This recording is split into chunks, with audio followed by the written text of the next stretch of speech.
Will you introduce yourself for the record? Yes, ma'am, of course. Good afternoon, Madam Chair and members of the committee. Thank you for holding this hearing today and for the past couple of weeks. Continuing to ensure transparency and accountability from university leaders is a critical step to making sure that we reform the Title IX office at LSU. My name is Lejune, and I'm a junior studying political communication at the Manship School of Mass Communication and the Ogden Honors College. Something that is often forgotten upon university administrators and even students themselves is this. We, the students, don't work for LSU. LSU works for us. Without the students, the university is nothing. LSU isn't the flagship university of the state. It isn't a top research institution. It isn't a pillar of this community that we all hold so close to our hearts. Yet continuously throughout this tragic and disgusting scandal, students and their wishes have been blatantly ignored and disrespected.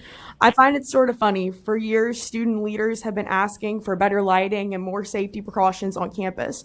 One thing that other universities do to make students feel more safe is blue lights, or blue call boxes that when students feel unsafe, they can go to and call the police. LSU used to have these boxes, but removed them because they were far too expensive and, quote, weren't used enough. They replaced them with the faulty and not very user-friendly Shield app, and since their removal, students have asked for the blue lights to be replaced and repaired, but to no avail. Instead of blue police call boxes, we received blue lights on Tiger Stadium, the very symbol of our hurt and distrust in this university. As soon as the Hush Blackwell report came out, students were disappointed but not surprised to hear that there was no accountability for administrators who perpetuated violence against students who make this university. They argued it wouldn't be fair to those administrators. But what about us? Where is the fairness when it comes to students? It's completely unfair that 9 members of our faculty who were supposed to be here to protect us instead decided that they weren't going to come and speak up and own up to us and to you, the committee. And I think that it's incredibly important that we continue to pressure the university and continue to hold administrators accountable and make sure that they come and own up for what they have done to us students. Because right now, we don't feel like we're in charge. Senator Peterson often refers to how she feels powerless, and I feel powerless as a student to be sitting here and not knowing what, is going on at this university and if I can feel safe and trust my administrators. Mr. DeQueer always mentions, he's building this ship, but like you said, we the students don't want to get on this ship anymore. We don't trust the ship when it's being built by the same people who built the old ship that had lots of holes in it. So I thank you guys for continuing to hold our administrators accountable. I know me and other students who are here are going to continue to come out and continue to try to hold our university and you, the legislator, accountable. So thank you again. And yeah. Thank you so much. We appreciate that. And we totally get it too. Yeah. We know we don't want to get on the ship that's being built by the same people. And I think that it's important to note all the students who are here today and who are watching online and who are asking for more accountability. We're the intended riders of this ship, and nobody wants to get on it. And I think that that's, an incredible shortfall for this state. And I think that LSU is a reason that young people stay here and enjoy being here. But if we can't trust it, then how can we expect young people to want to stay in the state? And I think that's a critical issue that we're facing right now as Louisiana, and we should do more to make sure that young people feel respected and heard in this process, because if not, we are going to leave. Amen. And that's going to be a greater loss to our state when we are trying so desperately to keep the young people here. We do have 2 questions or statements, one from Senator Peterson and one from Senator Jackson. Senator Peterson. Thank you so much. And thank you for being here, and thank you for your courage. And, no need to be nervous. We got your back. Right. And I know it's hard. You said powerless. We feel that way. But let me ask you a question. Ideally, what would, and I should have asked the other students that came to the table, but what would you like to see happen from your legislators? Because the students continue to come, as you say, they're watching online. What is your expectation for action at this point? Well, one thing that I would love to continue to see from you women and men who are watching, I think it's incredibly important that despite these scandals and despite the shortfalls of LSU, that this should not be a reflection as you guys go into the fiscal session this year. Universities and higher education in Louisiana need to be funded and need to be prioritized. And we've seen that offices like the Title IX office, when they're not fully funded, they can't be appropriately staffed, and we can't get the best people and the best policies put in place here. So continuing to fight for education despite the shortfalls of our administrators, I believe is incredibly important and crucial to the well-being of students' lives. I think, we've heard it here from the general counsel and from the president's office, but you're also hearing it from students, that funding higher education and making sure that we have the proper resources is incredibly important. I really appreciate you guys continuing to hold LSU administrators accountable and having these open conversations. And I don't really know what the next step is, but at some point I would like to see it, become less of a drama and a venting session for, people to get their kicks off on and, watch and get excited about and make it something actionable, some policy, something. And I don't necessarily know what that looks like besides asking you guys to continue funding higher education. But I think at some point we need to step away from these tables and these mics and these seats and start doing something. Yeah.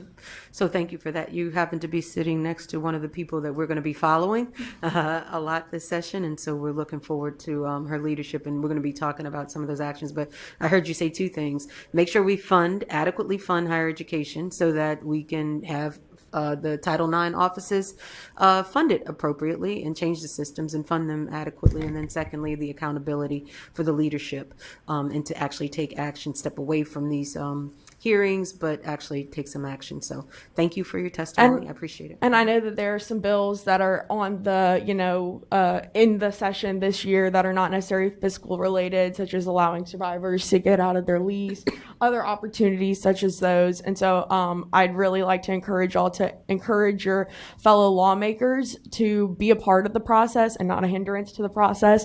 One of the bills that is concerning to me is the one that would prohibit anti-racism and anti-sexism education in our schools, K through 12, and at the higher levels. And so stopping bills that actually prohibit us from moving forward as a society and moving forward as a community, and actually encouraging things that do help us become better and more progressive, I think is important. So continuing to listen to people like Ms. Morgan and everyone who's been asking for years for these XYZ policy recommendations, I think is so important. We gotta do the work, not whenever the cameras are watching, but whenever no one's watching. That's the hardest time to do it, is when no one's paying attention to you.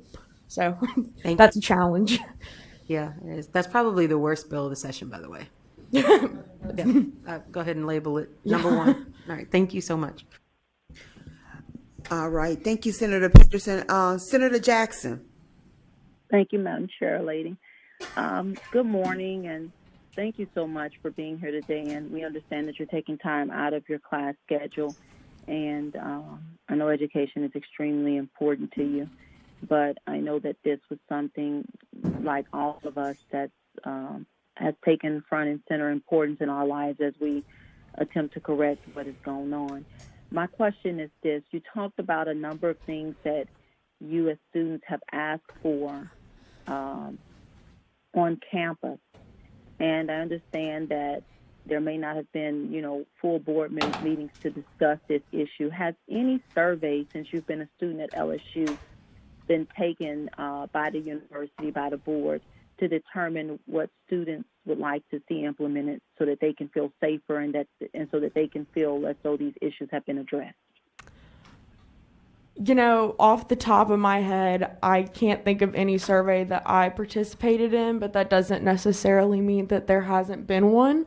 But as a student who considers herself pretty involved and active within my community, and especially when it comes to these issues, I have not seen a survey or participated in one. Some of your fellow colleagues behind you are shaking their heads saying no. There has probably not been a survey. I just didn't want to give a Yes. being on the They are record. I saying get no nervous. behind you. They're saying no behind me, and I have never participated in one, so I don't think so. But I do know that every year LSU student government holds a light walk, and that there are protests on campus and talking about more safety measures that we want to see happen. And year after year, the president's office comes out and they support the light walk, and there's no change. So when does it become taking a step away from that performative action where we say we stand with students and then actually stand with students and address what they want to see? I know that there are 2 locations specifically that I've heard of, such as on Highland Road and by the Enchanted Forest by the Pentagon and Kirby Smith side of campus, that students have been asking to see more lighting around, and that hasn't been the case. So, Right. And my question is this. Is there like a text system or email system where when there's something important happening at the university, how does the university communicate with students when there's something important happening that they could be involved in? Sure. So whenever anything goes on at the university, usually, like Charlie mentioned, get an email from the president's office or from the university that goes to all school. They do have a texting system, but that's mostly for COVID symptom trackers. Yeah, but we could use it for that. So my question is this. With whatever system they're using, have the students ever been invited to a board meeting or a public forum at the university to discuss this issue, since it has come up and we know that this is a big issue that is a concern for students outside of your student government association? Have you guys ever been invited to meet with the university or have a public hearing or a public discussion on this matter, like you're doing now with the ladies of the Women's Select Committee on Women in Government? Sure. So whenever the Hush Blackwell report was going out, and whenever they were doing their reviews, they invited survivors and students to come and speak to the Hush Blackwell attorneys and the people who were conducting that research, and making sure that they were feeling, they were having all their questions answered about what they wanted to see occur and what they want to see done. And I hope that happened when the report was being created. And I hope that we can continue having some of that more open communication with our, president's office and with the board. I think that that's definitely critical. And I would love to see more of that. It has occurred, but not often enough. Right, and that's going to be my suggestion. I know the representative for the university, their general counsel, is that there is something hosted on campus, because I heard you, and I tend to agree with you on the fact, and I think it was you that said that it seems that the same people who were driving the ship when all of this happened are the same people who are attempting to implement change. But I know for change to be effective and inclusive of the concerns of students, that students should be at the table. So I'm highly recommending that those university officials, prior to implementing their final Title IX changes, either invite the students to a board meeting or some type of forum to discuss what they believe should be implemented and what that policy should look like. Maybe they can't take every suggestion, but from what I'm hearing, there's been very little input from the students who seem to have great recommendations when you come before this committee. Mm-hmm. And of course, I tell people all the time, the universities exist because of the students. Yeah. I mean, you are essentially the university, and so you should be involved in, and there should be great input from you on these important issues. And I did want to say this to you. I have been crossed every time I've sat in committee or participated by phone. We have former board members, and I've talked about this in every committee, and we have newly appointed board members.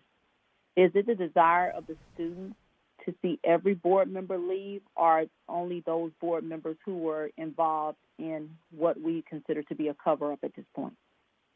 Sure. So I definitely think that, anybody who was implicated in the Hush Blackwell report or who was involved in this crisis, definitely we would like to see them be removed, or some, probation or suspension or something that actually results in quality change amongst their behaviors, I think is important. I can't speak to, I don't think anybody's calling for all the board members to be removed. But I do think that there is a consensus amongst students that we would like to see a more diverse perspective among board members, and students have been calling upon the governor to, whenever he's making these appointments, to consider women and people of color and different perspectives and backgrounds so that we can have a more full idea of what is occurring at this university and have better input. I know that the university's favorite thing to do is to put the student body president, the student body vice president on numerous boards and committees and search committees and all that good stuff, which is great. The student body president and vice president are always excellent representatives of our student body. But I think it's important to note that barely 17% of students actually participate in student government elections. And so making sure that those aren't the only voices that we're hearing from students, but students who might not necessarily be participating in student government and might be participating elsewhere in other organizations. So having more voices of students goes beyond just student government. It goes beyond just your typical, 40, 50 people who are actively participating in these conversations, but reaching the people who aren't sitting at this table right now, making sure that their voices are also being heard and taken into consideration. So I think that that's something that I personally would like to see more of on the board and within these committees is student perspectives, like you're saying. So it's more than just being involved with women and people of color, while that's so important, but students who are actually living this experience should also be brought to the table. And I believe that. And Madam Chairman, not to be fore-reaching, but I would like to see the university itself implement some type of forum, board meeting at a location where the students can attend properly with social distancing to voice their concerns and their inputs on this issue.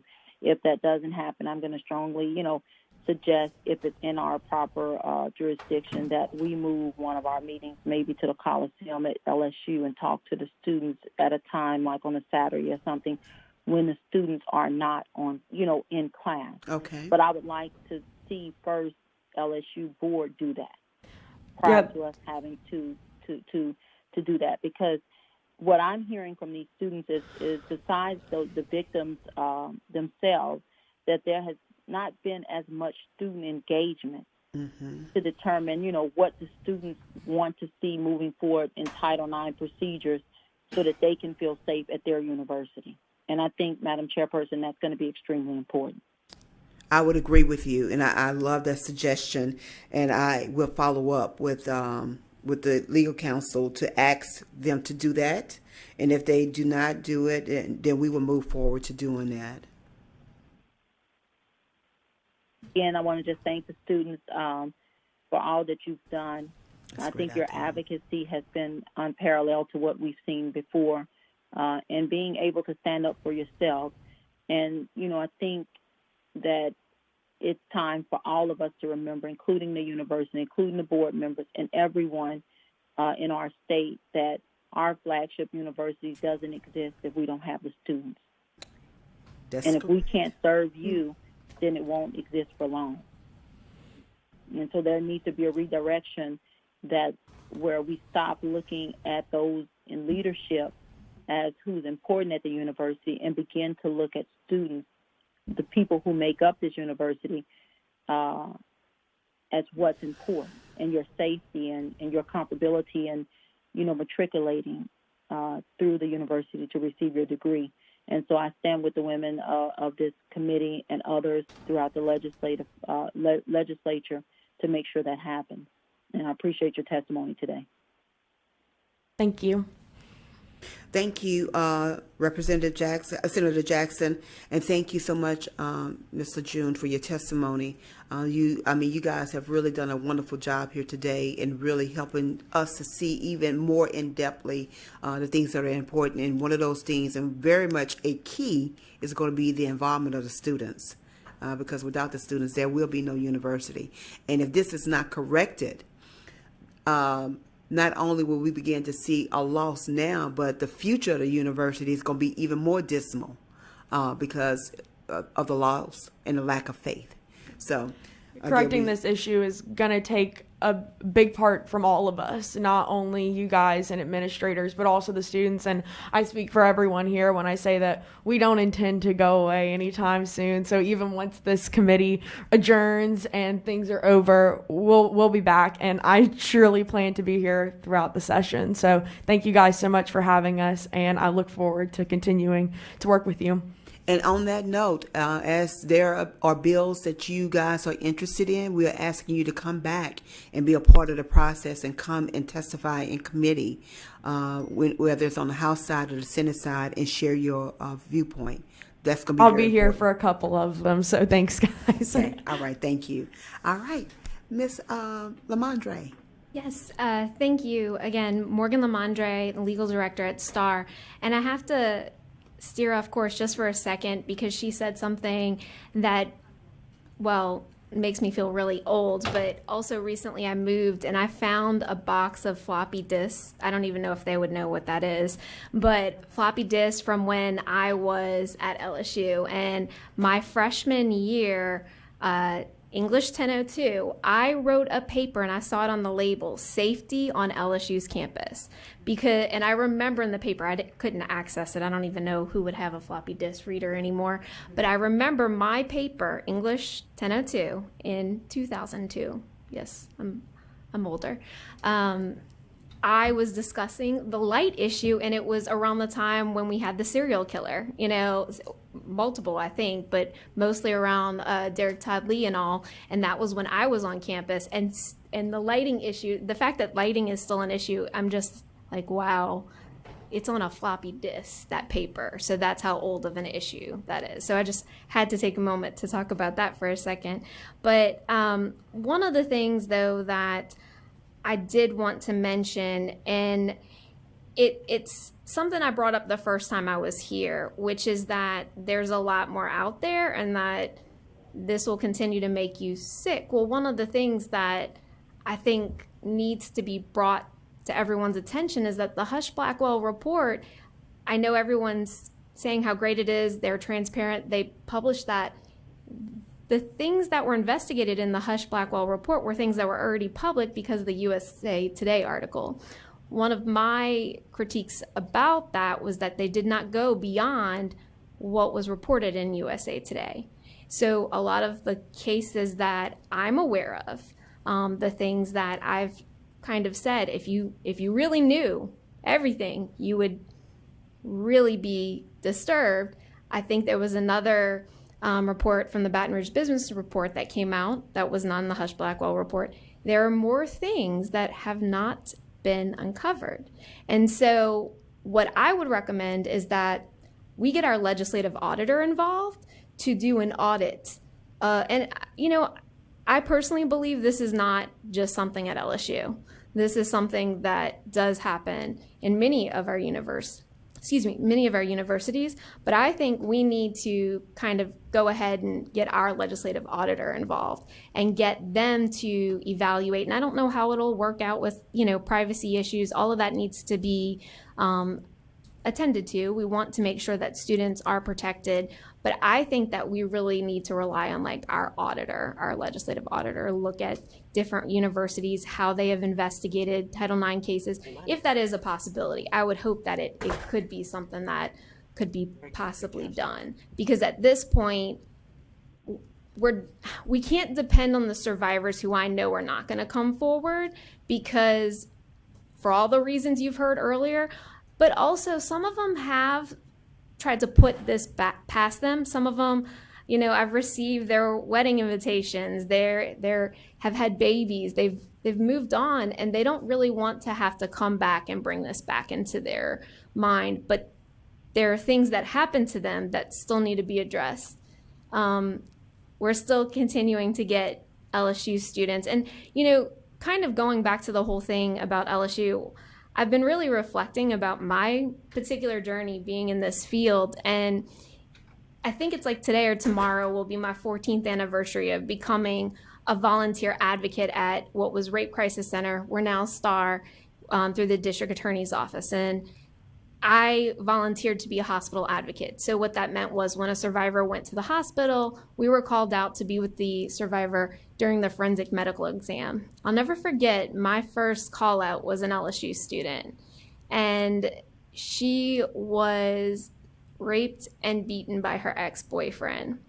And I remember coming in the room, and her eye, like, you couldn't even see it. She had been punched, and her door was kicked in from her apartment. It was an off-campus apartment.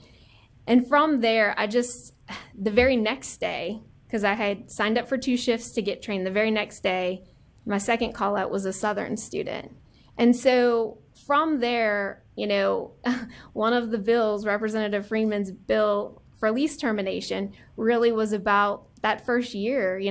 That was the year before I went to law school, and it was this journey of seeing how survivors needed so many things. They needed civil attorneys. They needed to terminate the lease that they were sexually assaulted. So a lot of all of this is connected, and it is personal because I went to LSU. I want to be proud. I don't know what value my undergraduate degree kind of has, in the face of all this, but I know we're better than that. And so I just hope, though, that at this point we can get the people we know or could trust to evaluate all of our university's policies, all of the university's processes. So if that is a possibility, I would really hope that we could do it. And if you all have questions about any of the legislation we're going to be working on this session, I'm happy to talk about that too. Okay, we're going to come back to the legislation. We're going to take all the testimony first. Representative Hilferty. Thank you both. And Morgan, thank you for your testimony. And I'm sorry, I missed your name. Mia Lejune. Miss Lejune, thank you so much for your testimony. And I think you both brought up something very interesting. You're both LSU students. And so a lot of the value of your college degree is your university and people's perception of that, whether that's in the state or out of the state. So I do think it's incumbent upon all of us. We do not want to unnecessarily drag LSU through this. What we want is change. And I appreciate that you said that, Ms. Lejune. You said this doesn't benefit any of us to just keep going and rehashing the same details. What we want to see is safety on campus, responsiveness when people violate the safety on campus, and a feedback mechanism for that. So I think those were excellent points that you brought up, Ms. Lejune, and I appreciate that. And I think you have partners up here, and you have many partners in the legislature that couldn't be here today. Ms. Lamandre, I liked your idea about the legislative auditor. If we can work together to understand what components would be helpful in that audit and how that could be structured, as you said, to maintain the privacy of the victims, but also to allow that we can see the full picture on each one of our university's campuses. So I just wanted to thank you both for being here. Thank you. Thank you. Thank both of you. I love the idea of the legislative auditor, and that's going to be something that we follow up on. And if I could just add real quick, I know that we mentioned earlier, getting perspectives outside of student government and outside of the people in this room. And I think that I'd be remiss if I didn't note that one of the people implicated in the Hush Blackwell report, who has proven time and time again to not necessarily be looking out for the best interests of students, Mr. Jonathan Sanders, currently serves as the advisor to the Student Government Association. So it's a lot of burden and a lot of weight on students to ask them, as they serve in positions in student government, to actively speak out against their advisor. So I hope that you all remember that and take that into consideration as you see which students are leading on these positions. And Thank you for that information. That's one of the things we were definitely trying to get to the bottom of. Yeah. So if you have a student body president or vice president or justice or whatever who's serving on these boards and committees, I don't know, even myself, even though I consider myself to be a very outspoken person, if I could stand in front of you and speak ill against my advisor. I think that's a hard place to put a young person in. Yes. And we've been put in a lot of challenging situations over the past couple of months, and I'm very proud of my fellow students, and they're the reason I'm proud to be an LSU student and soon to be an LSU graduate, is that they're brave enough to come and speak out against administrators and people who lead them. So I think that, I think students definitely need to be commended and prioritized as we go through this process, because they're being very brave. Madam President Hi, Pro hi. Pro Tem. Thank you, darling. Thank you, Madam Chairman. I just want to say, as one outspoken woman sitting at a table full of outspoken women, watch where you end up. Because I think we all started out as outspoken women. So God bless you for that. And don't ever stop speaking out. Thank you. I It's appreciate it. important. Thank you. Thank you, Madam Chair. Thank you so much for bringing that up. You're absolutely correct. And you never know where all these different paths will take you. Right. And I know that student government has a lot of weight and a lot of responsibility. And I even ran for student body president. I know what kind of power that role holds. But at the same time, I think it's important to remember that this organization is a club. It's something that we do for fun and, at the end of the day, to help us take the next step. And so there's a lot of weight being thrown around in that organization about what students have a responsibility to do. And I think oftentimes that it's, even though we do have a responsibility and a part to play in this, I think it's important to remember that, we're making steps that will impact our careers and our futures. So definitely something to be considered. That's right. You're absolutely correct. Senator Barrow, I'm so sorry. Can I say one more thing too? Sure. I mentioned this to you in briefly last week, but I really wanted everyone to know that survivors have reached out to us at STAR and have talked about how, even at OSU when they were doing, those different panels because of F. King Alexander, they were limiting survivor testimony. Mm-hmm. And I know that these committee hearings have been long, but survivors have been so validated by you not silencing their voices at this table, or the discussion. And I just wanted to thank you, because I know that it's hard to have these long hearings all day, but it means something to survivors. And I really wanted to thank you for that, because I know that not everyone, it's a long day. We all get hungry, hangry, but I just wanted to tell you that on behalf of the survivors who have, talked to us about it, they feel heard because you have not, limited their testimony. Thank you so much for sharing that. I greatly appreciate that. This is an issue that is extremely important to me and to all of the ladies here. And even though everybody's not here, you see people walking in and out, that's because we're trying to multitask. We have several other meetings going on, but I can assure you that they are still listening, and they will be coming back in as they are able to. But this issue is one that is important to us, and the time has come. Yes. Where I believe that the voices of the women will no longer be silenced or not heard. It's those days of being silenced and not heard is over. And so we are here, and even though we may feel powerless, we're going to do everything that we can to begin to change the course of where we have been heading, so we can head in a different direction. So all of a sudden the board is lit up, so y'all can't leave. Representative White. Hi. Thank you for coming today. Thank all of you students for being here consistently. I have not been able to physically attend, but like she said, I didn't miss a minute of it from where I was. And I know the first time we said it was all day, 10 hours or something. I could even go to the restroom as I was in my own home watching it, and just so many frustrations and things. But you were very, very, truly so brave.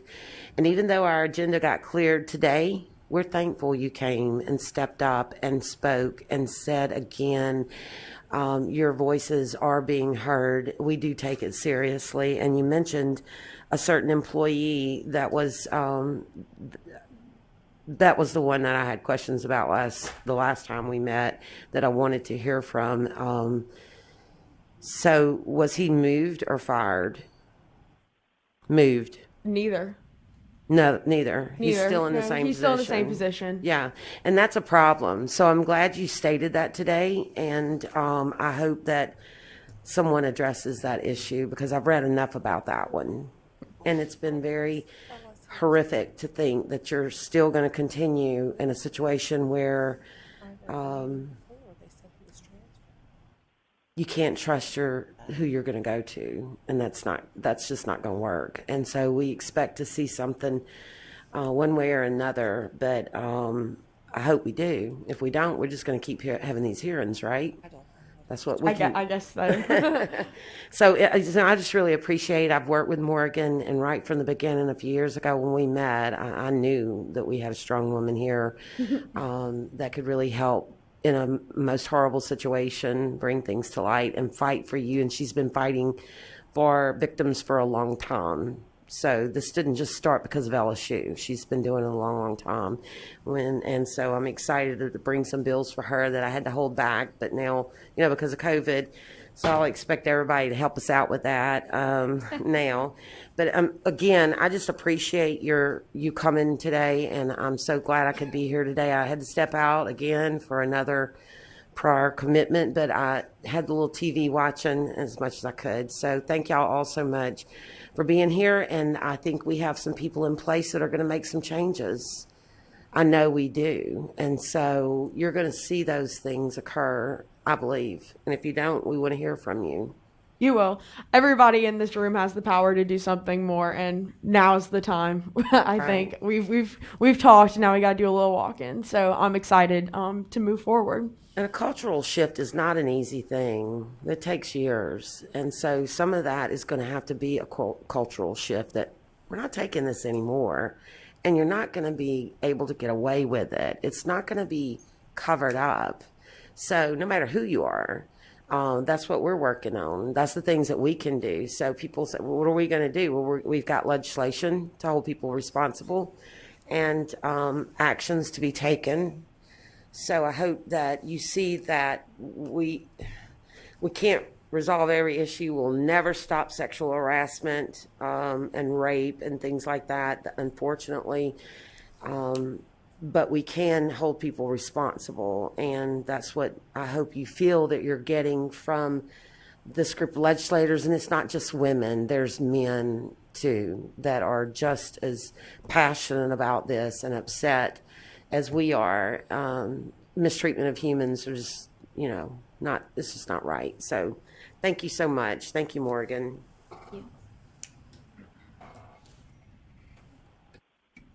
Thank you, Representative White. Representative Edmiston. Yes. Thank you, ladies, for coming. Thank you, Madam Chair. I just want to reiterate, I appreciate what you said.